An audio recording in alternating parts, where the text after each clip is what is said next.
श्री सद्गुरु महाराज की जय। पुस्तक सत्संग सुधा भाग 2 से गुरु महाराज का प्रवचन। मनुष्य शरीर अद्भुत है। प्यारे लोगों, मनुष्य का शरीर अद्भुत है। अज्ञानी लोग ख्याल करते हैं कि यह शरीर केवल मांस, हड्डी, चर्म आदि का समूह है, परंतु विशेषज्ञ जानते हैं कि इतना ही नहीं है। केवल स्थूल ज्ञान में रहने वाले जो जानते हैं वह तो प्रत्यक्ष है, किंतु इस प्रत्यक्ष के अंदर अप्रत्यक्ष भी है। उसे विशेषज्ञ और सूक्ष्मदर्शी जानते हैं। स्थूलदर्शी दो तरह के होते हैं, एक विद्या बुद्धि में बढ़े लोग और दूसरे विद्या बुद्धि में कम और हीन।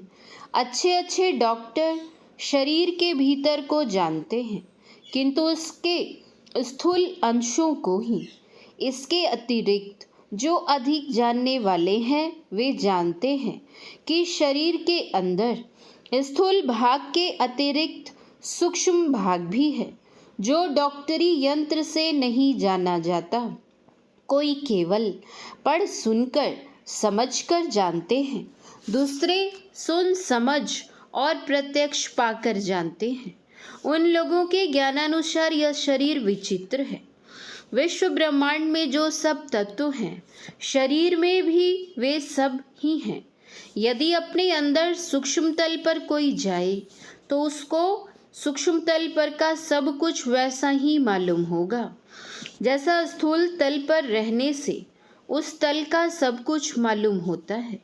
स्थूल तल पर आप दूर तक देखते हैं और विचरण करते हैं, उसी प्रकार सूक्ष्म तल पर आरूढ़ हुआ दूर तक देखता है और विचरण कर सकता है। स्थूल तल पर रहने से आपको मालूम होता है कि स्थूल शरीर में रहता हूँ और स्थूल संसार में काम करता हूँ।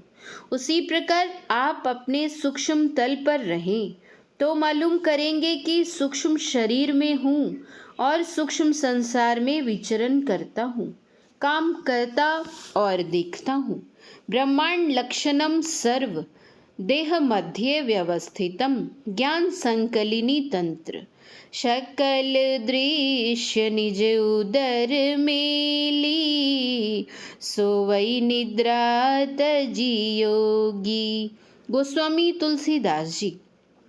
जो जग घट घट माही समाना, घट घट जग जीव माही जहाना।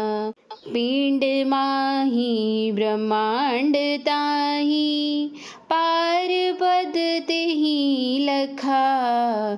तुलसी तेहि की लार, खोली तीनी पट भीनी भई। तुलसी साहब।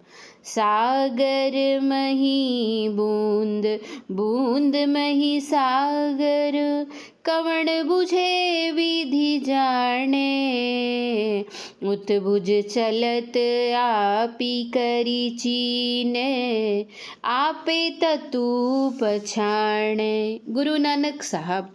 बूंद समानी समुंद में, यह जाने सब कोई।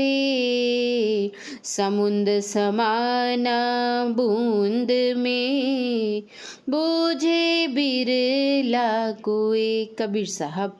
संपूर्ण ब्रह्मांड शरीर में है और सब देवता भी इस शरीर के अंदर हैं।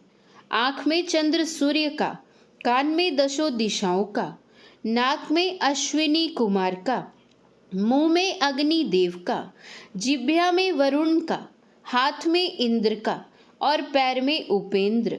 वामन अवतार में श्री विष्णु देव ने उन्हीं के यहाँ अवतार लिया जिनके यहाँ इंद्र ने अवतार लिया था। इंद्र पहले जन्मे थे और ये पीछे, इसलिए उपेंद्र कहलाए। का वासा है। पुनः मूलाधार चक्र गुदा चक्र में गणेश का, स्वाधिष्ठान लिंग चक्र में ब्रह्मा का, मणिपूरक नाभि चक्र में विष्णु लक्ष्मी का, अनाहत हृदय चक्र में शिव पार्वती का, विशुद्ध कंठ चक्र में सरस्वती का, षट चक्र आज्ञा चक्र में शिव का वासा है और परम प्रभु परमात्मा भी इसी शरीर में विराजमान है, जो अंदर के सब माइक स्थानों के परे केवल चेतन आत्मा के प्रत्यक्ष ज्ञान में आने योग्य है। इस प्रकार का वर्णन संत वाणी में पाया जाता है। उपर्युक्त वर्णानुसार परम प्रभु परमात्मा के सहित सब देव अंदर में है। देहस्था सर्व विद्याश देहस्था सर्वदेवता देहस्था सर्वतीर्थाणि गुरुवाक्येन लभ्यते। ज्ञान संकलिनी तंत्र। किंतु इसको वही देखेगा जो अपने अंदर में प्रवेश करेगा। भीतर जाने का मार्ग जानिए। यह कैसे जाना जाएगा? गुरु उपदेश से। इसलिए गुरु की आवश्यकता है। गुरु मुंह से कहेंगे और देखेंगे तो साधना के द्वारा आप ही जब गुरु के कहे अनुकूल साधन करेंगे। कोई कहे कि ये सब ख्याल ही ख्याल है, यथार्थ में नहीं, तो कहने वाले कहते हैं कि तुम अभ्यास करके देख लो। अभ्यास करने पर तुमको मालूम नहीं हो तब झूठा बनाओ। वैज्ञानिक ने कहा कि हाइड्रोजन और ऑक्सीजन मिलाने से पानी होता है। कोई कहे झूठा है, तो दोनों गैसों को मिलाकर देखो कि होता है कि नहीं। उसी प्रकार संतों की युक्ति के अनुकूल साधन करो, अवश्य देखा जाएगा। भीतर का काम जो भीतर में होता है वह दिखाया नहीं जा सकता, स्वयं करके देखा जाएगा। जो करने का काम है उसे नहीं करते हैं और कहते हैं कि नहीं होता है।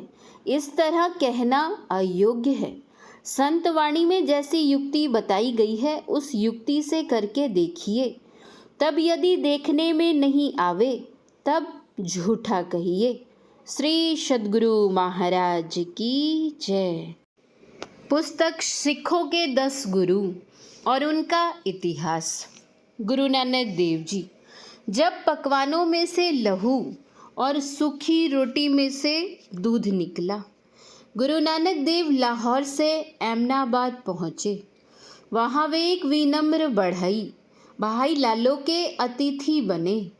भाई लालो एक गरीब बढ़ई था। वह उसी के पास रहते, उसी के पास जो रूखा सूखा मिलता खा लेते तथा परमात्मा का गुणगान करते।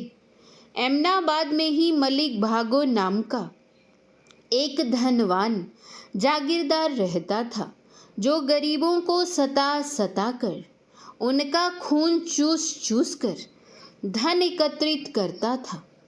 एक दिन उसने ब्रह्म भोज का आयोजन किया तथा उसमें आसपास के सभी साधु संतों, फकीरों तथा तपस्वियों को आमंत्रित किया। ब्रह्म भोज में आमंत्रित होने के बाद भी गुरु नानक वहाँ नहीं गए।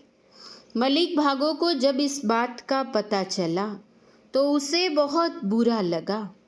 वह पकवानों से भरी थाली उठाकर भाई लालो के घर पहुँचा, जहाँ गुरु नानक बड़े प्रेम से बैठे सूखी रोटियां खा रहे थे। कैसे साधु हो? वह आते ही बोला। आमंत्रित करने के बाद भी ब्रह्म भोज में नहीं आए।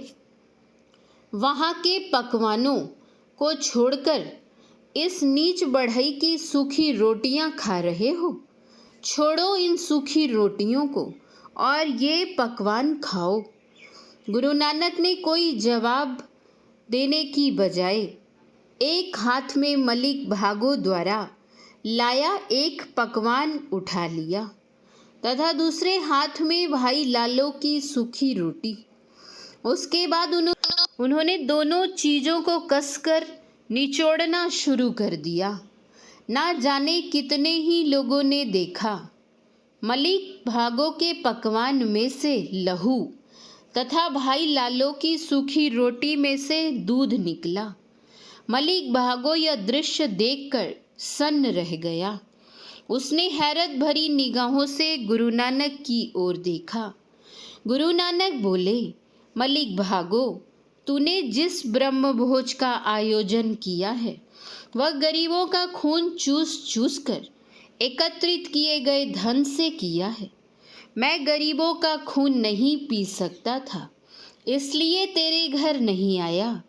भाई लालो की सूखी रोटी मैं इसलिए खा रहा हूँ क्योंकि इसमें प्रेम, परिश्रम व श्रद्धा का दूध बहता है। मलिक भागो गुरु साहब के चरणों में गिर पड़ा तथा उनसे क्षमा मांगी। उसने अपना सारा धन गरीबों में बांट दिया तथा गुरु नानक देव का शिष्य बन गया। श्री सद्गुरु महाराज की जय। श्री सद्गुरु महाराज की जय। श्री सद्गुरु महाराज की जय।